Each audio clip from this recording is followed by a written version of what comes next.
내 부모를 공경하라 라는 제목으로 말씀을 드렸는데, 어버이를 공경하라. 신명기 27장 16절에는 그 부모를 경홀히 여기는 자는 저주를 받을 것이라. 출애굽기 20장 12절에 내 부모를 공경하라. 그리하면 내 하나님 여호와가 네게 준 땅에서 내 생명이 길리라. 잠언 22장 22절에서 내 너를 낳은 아비에게 청종하고 내 늙은 어미를 갱히 여기지 말지니라. 25절에 내 부모를 즐겁게 하며 너를 낳은 어미를 기쁘게 하라. 신명기 5장 16절에도 내 부모를 공경하라. 그리하면 내 하나님 여호와 나 너희에게 준 땅에서 내 생명이 길고 복을 누리리라. 성경에는 부모 공경을 많이 가르치고 있습니다. 살아있는 부모를 공경하지 못하면 보이지 않는 하나님을 어떻게 공경하겠느냐 말씀하시는 것입니다. 그럼 오늘 어버이 주일을 1년에 한 번씩 오는 어버이 주일을 맞이해서 부모를 공경하라는 이 말씀을 듣고 저와 여러분들이 함께 말씀에 순종하여서 하나님의 복을 받기를 원합니다. 요사이 젊은이들에게서부터 나오는 말들을 들어보면 다 그런 것은 아닙니다만은, 연로하신 어르신들을 집에 모시고 밥 한 그릇만 잘 챙겨줘도 효도한다, 이런 말을 하고 있습니다. 안 하는 것보다도 밥 한 그릇 챙겨주면 그것도 효도는 효도입니다. 그런데 효도는 외적으로 잘하는 것이 효도가 아니라 그 마음의 중심이 아름다워야 하는 것입니다. 여러분, 요사이는 집에 키우는 애완용만 보십시오. 그리고 집에서 기르는 짐승들도 밥 안 굶깁니다, 여러분. 잘 챙겨줍니다. 고급 옷을 입히고 외출할 때 호텔에 갖다 놓고 감기 걸리면 병원에 데려가고 끙끙 울고, 그리고 여러분 오히려 지가 더 몸살하고 있습니다. 그런데 부모는 개보다도 못합니다. 마음을 쏟고 정성을 쏟아야 되는데 외적으로 돈 한 푼 주는 걸로, 옷 한 벌 사입히는 걸로, 밥 한 숟가락 떠주는 걸로 그렇게 끝난다면 집에 있는 애완용보다 더 못하다는 거 아니겠습니까? 우리 성민교 오신 여러분들은 그럴 리가 없겠습니다만은 집에 키우는 짐승보다는 낫게 여기자 했어요. 마음이 있는 밥, 마음이 있는 대접이 중요한 줄로 믿습니다. 거기 떠나고 마음이 떠난 그런 것은 행식에 불과한 것입니다. 그래, 우리 주님께서 말씀하지 않았습니까? 주님을 섬길지라도 마음으로 섬기라는 거 아닙니까? 외적으로 종교 행위를 나타내지 말고 마음을 다하고 뜻을 다하고 성품을 다하여서 주 여호와를 경외하라고 말했습니다. 마음이 중요한 것이죠, 여러분. 그런데 여러분, 부모 공경을 우리는 양보할 수가 없습니다. 양보해서도 안 되는 일들이고, 왜 그러냐 하면 하나님께서 우리에게 주신 복이 상당히 많습니다. 장수의 복을 주고 그리고 재물의 복을 주시는 것입니다. 그러므로 남들이 공경 안 하는 걸 보고 나도 그것을 본받아서 공경 안 하게 되면 하나님께서 신명기에 말하는 것처럼 저주의 대상이 되는 것입니다. 그래서 우리는 하나님으로부터 복을 받기 위해서라도 우리는 하나님 예수 안에서 부모를 공경해야 하는 것입니다. 오늘 주님은 에베소서 교회 성도를 통해서 향하여 이렇게 말씀하지 않습니까? 내 부모를 공경하라. 어디에서? 주 안에서 공경하라. 주 밖에 아니고 주 안에서 공경하라는 것입니다. 그러므로 오늘 사랑하는 우리 성민교회 성도 여러분들은 부모 공경을 게을리하지 않기를 바라겠습니다. 여러분 생각해 보십시오. 우리 나를 낳아주시고 길러준 부모를 소홀히 여기는 것은 예의에 어긋난 일이고 도리에 어긋난 일입니다. 우리가 부모로부터 혜택을 받지 못하고 또는 하나님으로부터 복을 안 받는다고 삽시다. 우리 도리로, 우리 예의로 아버지 부모를 공경해야 마땅한 거 아니겠습니까? 나를 낳아주신 부모를 없이 여기면 세상에 누구를 공경하겠습니까? 누구를 여러분 대접하겠습니까? 나를 낳아준 부모도 버리는데 그 인간이 어떻게 사회적으로 나가서 대접을 받겠습니까? 누구를 공경한다는 말입니까, 여러분? 그러니 오늘 어버이 주일을 맞이해서 다시 한번 생각할 수 있는 저와 여러분 되기를 바라겠습니다. 얼마나 귀한 말씀인지 모르겠습니다. 저는 젊은 시절에 부모의 공경에 대해서 소홀했습니다만 나이가 들수록 성경이 깨달아지고 가슴에 와닿아 보니까 부모의 말씀, 부모 공경을 저는 설교 시간에 자주 개척 때부터 해왔습니다. 부모를 공경하라, 부모를 공경. 그런데 젊은이들은 그 설교를 싫어합니다. 왜냐하면 부모 공경 안 하고 있으니까 자꾸 그 소리를 하니까 내 가슴에 와 찔리는 거, 자꾸 송곳으로 심장을 찌르는 것입니다. 그때 회개하고 돌아서면 복 받을 텐데 그 거부한다 이 말씀입니다. 사랑하는 우리는 하나님의 말씀을 거부하지 마시고 그대로 받아들이기를 바라겠습니다. 그리고 내가 잘못했으면 빨리 회개하고 고쳐야 복 받습니다. 반항하지 마시고 항의하지 마시고 우리 모두는 부모가 될 수밖에 없습니다. 저는 부모가 안 되는 줄 알았는데 나도 나이가 먹으니까 부모가 자동적으로 되고 그리고 밑에 사람들이 잘못하니까 자동적으로 사과 나고 성질나고 당연한 거죠. 아, 우리 부모도 이랬겠구나. 내가 쏙썩이면 이렇게 마음이 상했겠구나. 똑같은 전철을 뽑습니다.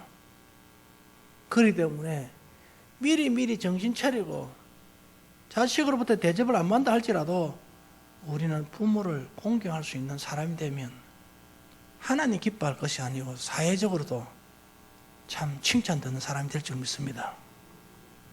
그러므로 잠언 23장 22절에 부모가 처한 조건만 생각하고 이에 따라 함부로 대하여서는 안 된다고 말씀하시는데 너 낳은 아비에게 청조하고 내 늙은 어미를 경히 여기지 말지니라 했습니다.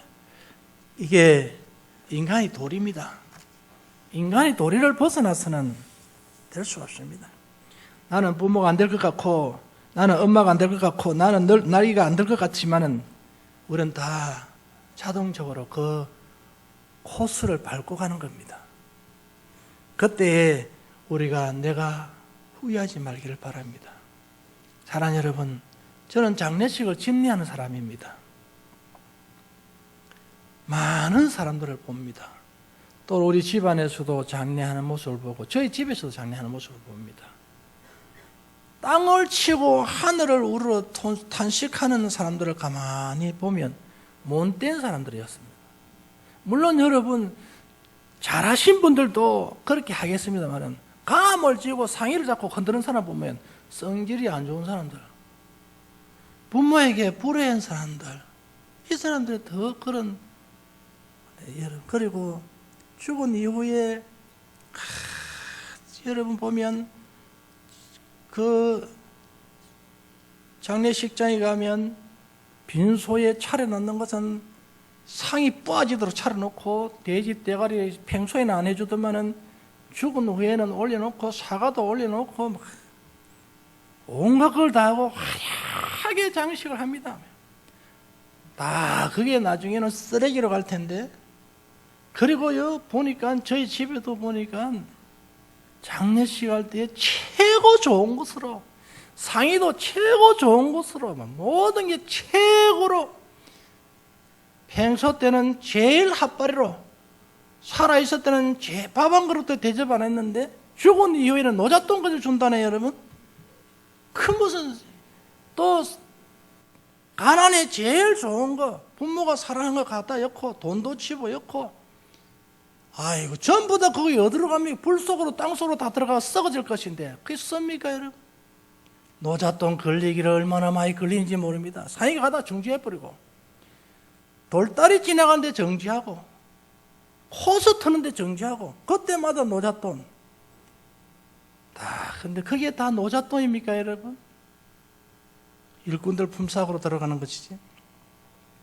사랑하는 여러분, 그렇게 하지 마시고 살아계실 때에 정성을 다해 양발 한 그릇 사주는 게 복입니다, 여러분.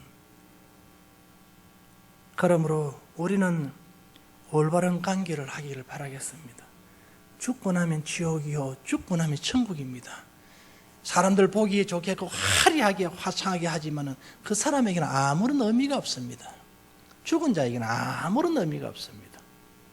가마떼기 감아가지고 간들 무슨 의미가 있겠습니까?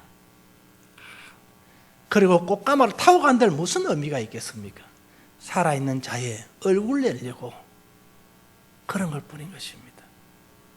저는 그 세상적 문화를 싫어합니다. 예수 그리스도를 믿고 천국 가고, 그리고 살아있을 때에 산 부모에게 식은 밥이라도 대접하는 게 복입니다. 그게 복입니다, 여러분. 죽은 이후에 잘하려고 생각하지 마십시오. 그리고 오늘 저와 여러분들, 성경은 이렇게 말합니다. 자녀들아, 주 안에서 너희 부모에게 순종하라. 이것이 옳으니라. 따라합시다. 나도 나이를 먹는다. 나이 먹습니다. 저는 나이 안 먹을 줄 알았어요. 나는 60곡이 넘다는 꿈에도 생각 안 했습니다. 근데 저도 손자가 있고 자식 있고 며느리가 있고 다 있습니다. 나는 항상 내 혼자만 될 줄 알았는데 그래 자연적으로 그래 됩니다. 그러므로 돌이켜봅니다. 부모에게 못된 짓 한 것, 가슴 치본들 돌아올 수도 없고 해줄 수도 없습니다. 이렇게 집사람에게 말한다. 지금 살아계셨으면 얼마나 좋았을까, 더 잘했을 텐데. 살아있어 보십시오. 더 잘하는지. 여러분, 말로는 그렇게 할 수 있죠. 여러분. 그러므로 우리는 부모에게 어떻게 해야 될까요? 첫째로 부모에게 순종해라고 말씀하셨습니다. 한번 1절 읽어보겠습니다. 시작. 자녀들아, 주 안에서 너희 부모에게 순종하라. 이것이 옳으니라.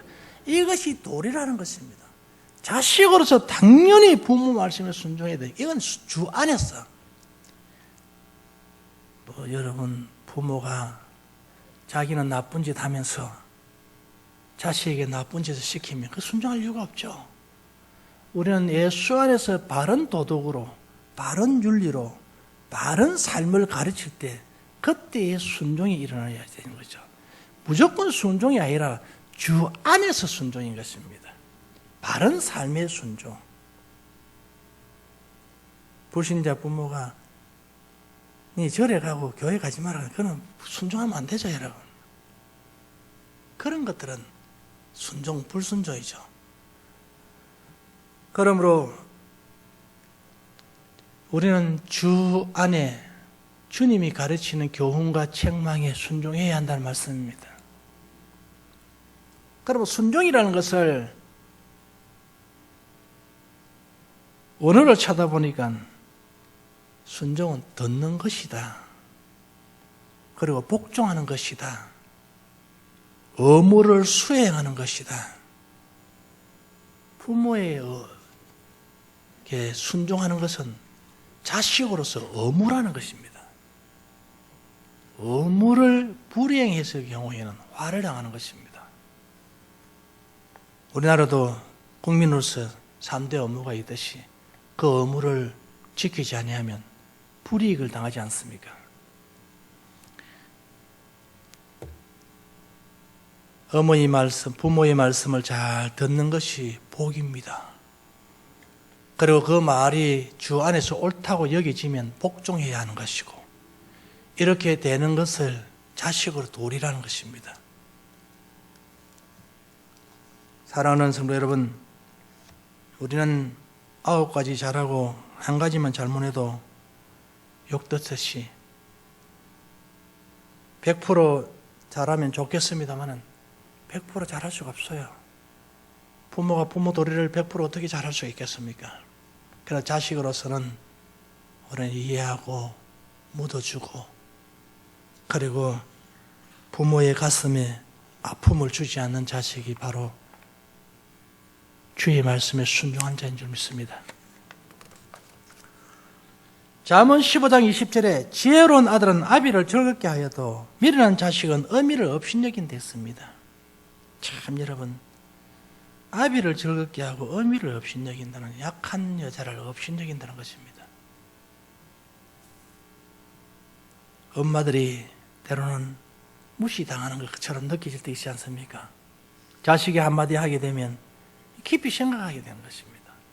그리고 아빠한테는 조금 긴장합니다마는 엄마한테는 얕보고 덤벼들죠. 아주 못된 것들입니다, 여러분. 어머니를 사랑하고 또 아버지를 사랑할 수 있는 저와 여러분의 가슴이 되기를 원합니다. 엄마가 만만한지 대들고 막 이러잖아요. 아빠가 한마디면 쑥 들어가 버리지만, 근데 엄마가 말하면은 약하게 보이지 않습니까? 그래, 우리는 다 업신여기서는 안 되겠습니다. 두 번째로 우리는 어떻게 해야 돼요? 살아계실 때 공경하자. 따라합시다. 살아계실 때 공경하자. 2절 말씀에 보니까 이런 말씀이 있습니다. 내 아버지와 내 어미를 공경하라. 이것이 약속이 있는 첫 계명이니. 10계명 중에 1계명, 4계명은 하나님 사랑입니다. 그리고 5계명에서 하나님과 인간과의 관계, 5계명, 10계명까지는 인간과 인간관계입니다. 그 제일 먼저 내 부모를 공경하라. 부모하고 소통하고 부모와 관계를 잘 맺는 겁니다, 여러분. 그래서 공경한다는 건 그 말을 순종하고 그분을 사랑하는 마음입니다. 속을 안 썩히고 기쁘게 만들어주는 거죠. 많은 사람들은 살아계실 때 속 쓰이고 죽은 후에 효도하자고 합니다. 1년에 한 번도 안 찾아오는 자식이 죽을 때, 제사 때는 얼마나 많이 싸움을 얼마나 많이 하는지, 여러분, 저는 제사를 지내본 경험이 있습니다. 막걸리 그놈이 화합니다. 제사상에는 소주보다 막걸리가 주로입니다. 막걸리 먹고 막걸리 싸움을 하는 거예요. 막 나갑니다. 형님이 잘 섬겼으면 엄마가 더 오래 살았을 텐데 아버지가 오래 살았을 텐데, 지는 섬기도 안 하고, 형수가 잘못했니, 언니가 누나가 잘못했니, 온갖 싸움 거기서 개판 5분 됩니다. 그리고 제사상이 아니고 싸움상이 됩니다. 그런 것을 제가 많이 봤습니다. 여러분, 우리는 살아있을 때에 적은 정성이라도 그분을 공경하는 것이 복인 줄 믿습니다. 살아있을 때. 죽은 이후에 울지 마세요. 살아있을 때 잘하세요. 그리고 못해 죽은 것을 생각하면서 가슴 치는데, 물론 못해 준 것이 생각나겠습니다만은 잘해준 것이 많기를 바라겠습니다. 이웃들이 얘야 너는 할 만큼 했다, 그만해라, 이 소리 들어야지. 몬땡기 살아있을 때는 속을 그렇게 쓰게 되면 울기는 왜 우노? 그런 소리를 듣지 않기를 바라겠습니다. 살아있을 때 잘해야지. 골로새서 3장 20절에 자녀들아 모든 일에 부모에게 순종하라. 이는 주 안에서 기쁘게 하시는 것이라 했습니다. 부모의 말에 순종하고 부모를 공경하는 것이 주 안에서 기쁘다는 것입니다. 올바른 자녀상은 주 안에서 살아계실 때 순종하며 공경하는 것이 올바른 자녀사인 것입니다. 혹시라도 오늘 이 자리에 오신 여러분 속 썩인 일이 있다면 여러분들은 사과를 하고 앞으로 부모에게 잘하기를 바라겠습니다. 어떻게 잘할 수 있냐? 제발 그런 말 좀 하지 마세요. 시편 90편 10절에 우리의 연수는 70이요 강건하면 80이라도 그 연수의 자랑은 수고와 슬픔뿐이요 신속히 가니 우리가 날아가나이다 했습니다. 여러분, 우리 나이가 70이다. 강건하면 80이다. 순식간에 더 80이 온다는 것입니다. 여러분, 여기 80세 되시는 분들, 70 되시는 분들, 내가 70세 이렇게 빨리 올 줄 알았겠습니까? 지금 세월이 얼마나 빠릅니까? 날아가는 거다. 저도 여러분, 자고 나면 하루가 자고 나면 하루가 한 달 금방 가버리고, 좀 이렇게 한 해가 지나가려고 하면 제발 좀 멈추고 있었어요. 그러지만은 유수 같은 세월 잡을 수가 있습니까? 흘러간 세월 후회한 데를 돌아옵니까? 안 돌아옵니다, 여러분.